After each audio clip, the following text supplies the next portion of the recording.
মহান শহীদ দিবস ও আন্তর্জাতিক মাতৃভাষা দিবস উপলক্ষে ২১-এর প্রথম প্রহরে কেন্দ্রীয় শহীদ মিনারে ভাষা শহীদদের প্রতি গভীর শ্রদ্ধা নিবেদন করেছেন প্রধানমন্ত্রী তারেক রহমান।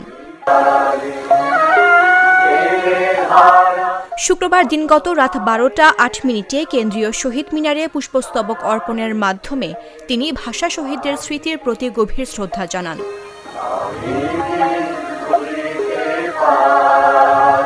ঘড়ির কাঁটা ১২টা ছুঁইতেই তিনি শহীদ মিনার প্রাঙ্গণে পৌঁছান। অমর ২১-এর ঐতিহাসিক গান আমার ভাইয়ের রক্তে রাঙানো ২১শে ফেব্রুয়ারি আমি কি ভুলিতে পারি গানের সঙ্গে সঙ্গে প্রধানমন্ত্রী তারেক রহমান কেন্দ্রীয় শহীদ মিনারে পুষ্পস্তবক অর্পণ করেন।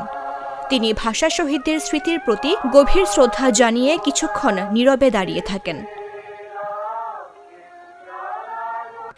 শ্রদ্ধা নিবেদনের পর ভাষা শহীদদের আত্মার মাগফিরাত কামনায় মোনাজাতে শরীক হন প্রধানমন্ত্রী। করে দিন ইয়া আল্লাহ, ফরিয়াদ আপনার দরবারে মাওলা, এই রমাদানে আপনার কাছে আমরা ফরিয়াদ করছি মাওলা, আমাদের দেশের প্রতি আপনি খাস রহমত অবতীর্ণ করুন। এই সময় মন্ত্রী পরিষদের সদস্য, প্রধানমন্ত্রীর উপদেষ্টা, সংসদ সদস্য, ৩ বাহিনীর প্রধান, বিএনপির জ্যেষ্ঠ নেতা, বীর মুক্তিযোদ্ধা, বিদেশি কূটনীতিক, উচ্চপদস্থ বেসামরিক ও সামরিক কর্মকর্তারা উপস্থিত ছিলেন। পরে মন্ত্রী পরিষদের সদস্য ও দলীয় জ্যেষ্ঠ নেতাদের সঙ্গে নিয়ে বিএনপির পক্ষ থেকেও পুষ্পস্তবক অর্পণ করেন তারেক রহমান। ফাফু আন্না ইয়া করিম, ফাফু আন্না ইয়া রহিম, ইয়া আল্লাহ।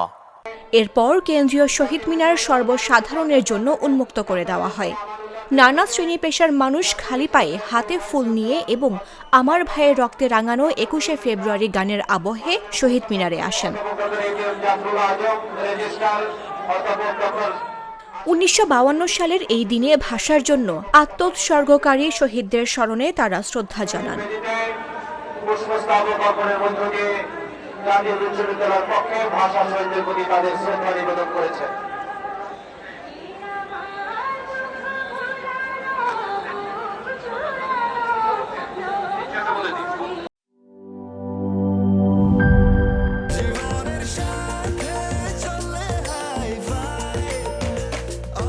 স্বাস্থ্যকর অল টাইম, সব সময় অল টাইম হেলদি লাইফ।